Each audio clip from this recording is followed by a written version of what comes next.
Approximately half of all development projects built in 2022 in California face lawsuits from the California Environmental Quality Act, or CEQA.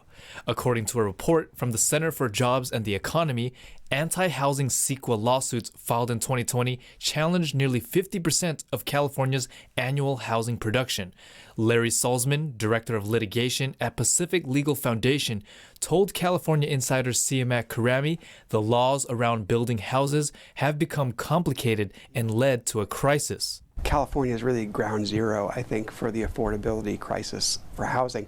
It's so much worse in California than it is in most places in America. And a primary cause is the legal problems you have in just trying to build anything. The report, released in August, finds that California built on average around 111,000 homes per year for the past 6 years, which is only 1/3 of the governor's housing goals.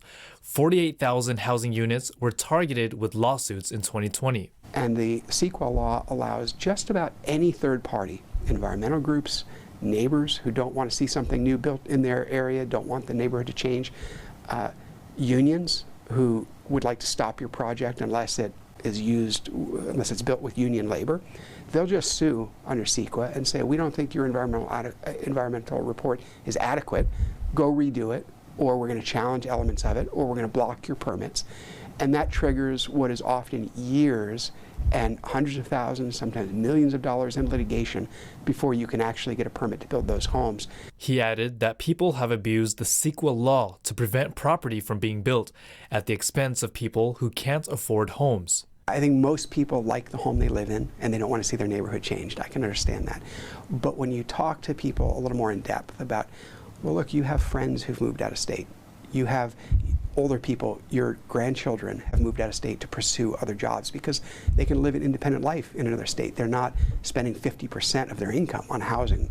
He's calling for greater freedom of land use that's keeping millions of acres of land off the table. Housing costs will go down if we build more of it, and we're not building more of it because the regulation exists. So let's work together to simplify land use regulations everywhere in California where they can't be eliminated, and we'll see much more housing and lower prices. In 2023, housing production in California is expected to drop due to inflation and interest rate hikes.